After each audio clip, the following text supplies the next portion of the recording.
弟兄姊妹平安，今天是2022年9月10号，是今年的中秋节，先祝贺大家中秋节快乐，满有上帝的恩典与我们同在。今天的经文是诗篇第14篇，耶利米书第4章13到21节。29节到31节，约翰福音第10章第11节到21节。今天要跟大家分享的主题是好牧者。圣经的基础强调人与上帝的关系，这个关系在圣经里通常以婚姻以及牧羊人与羊作为比喻。这是因为早期犹太人，我们说的以色列人，他们是游牧民族。这也是为什么在犹太人的祖先亚伯拉罕受呼召，上帝给他的2个应许之一，就是后代与土地。旧约和新约都时常以牧羊人来比喻上帝，羊群来比喻以色列人。以色列人前途未定，在旷野中时常迷失方向，因此上帝要他们紧紧地跟随他。或许是因为这样的文化习惯，让以色列人即便是在已经定居的应许之地迦南进去之后呢，仍然举棋不定，跟随追求迦南的神明偶像这样的敬拜。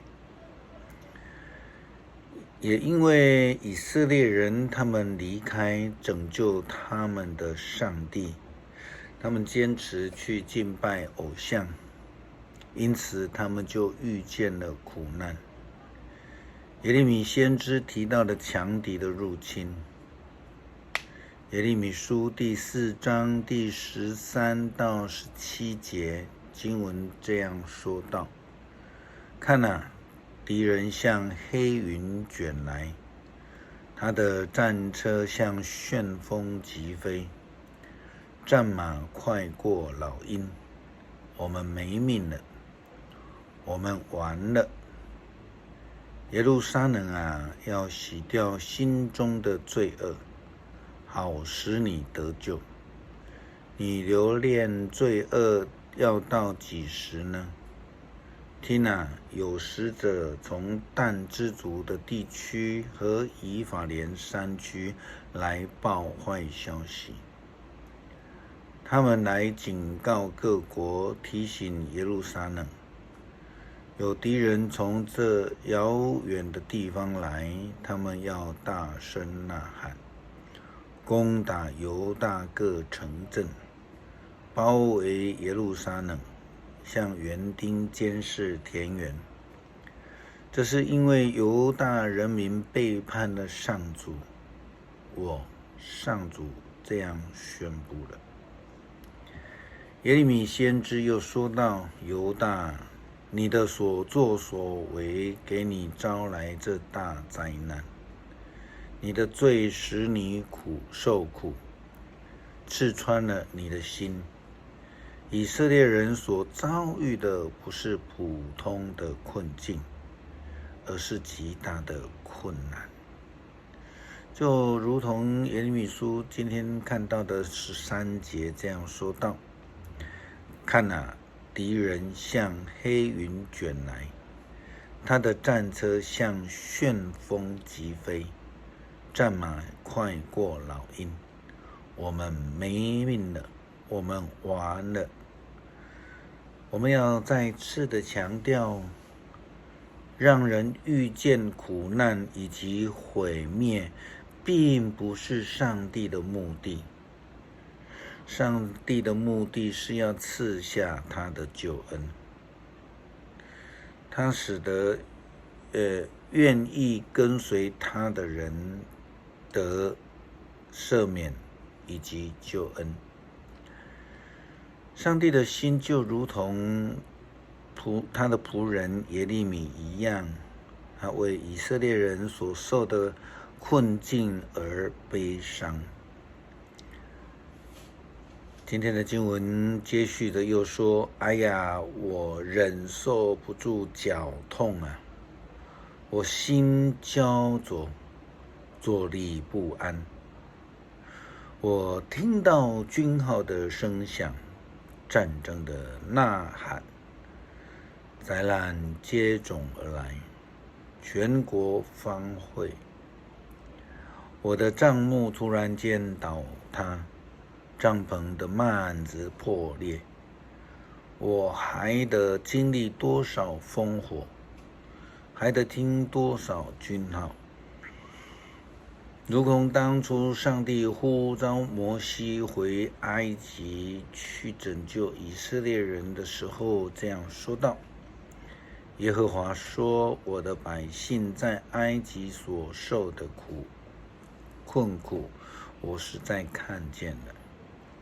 他们因受督工辖制所发的哀声，我也听见了。我原知道他们的痛苦，我下来是要救他们脱离埃及人的手，领他们出了那地，到美好宽阔、流奶与蜜之地，就是到迦南人、赫人、亚摩利人、比利洗人、希未人、耶布斯人之地。现在以色列人的哀声达到我的耳中，我也看见埃及人怎么样欺压他们，故此我要打发你去见法老王，使你可以将我的百姓以色列人从埃及领出来。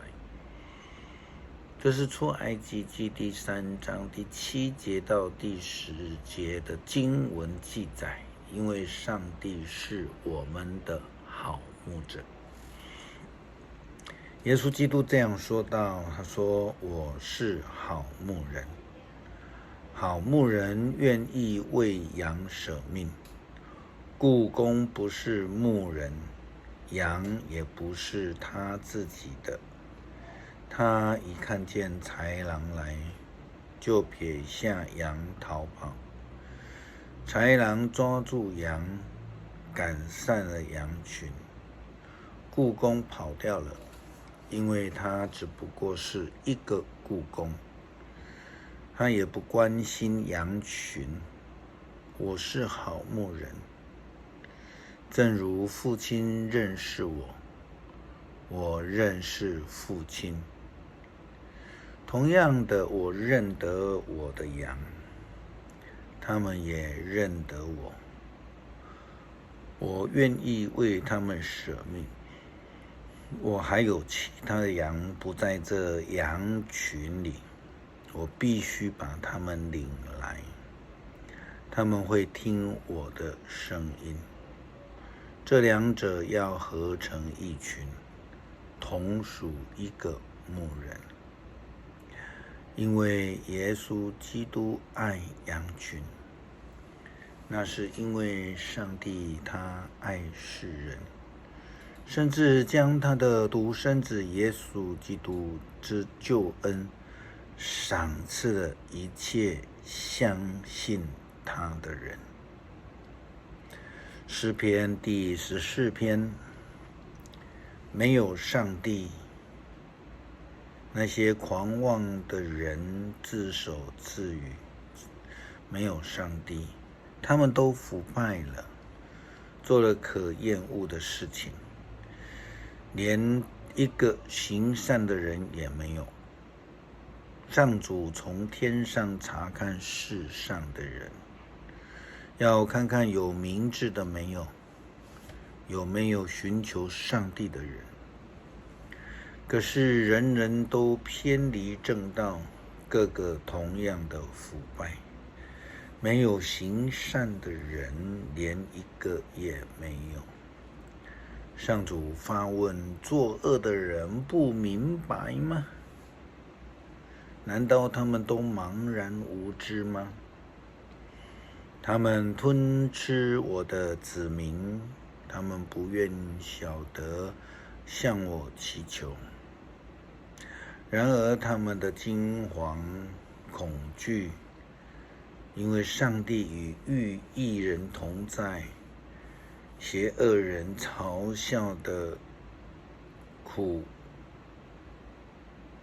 穷苦人的计划，但上主要做他的避难所。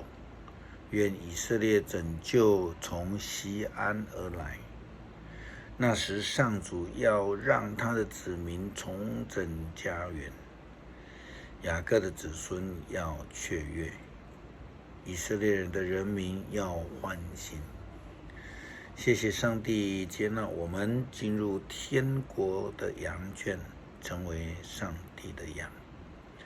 求主帮助我们紧紧地跟随你的脚踪而行，进入应许之地。感谢上帝，奉主耶稣基督的圣名求，阿们。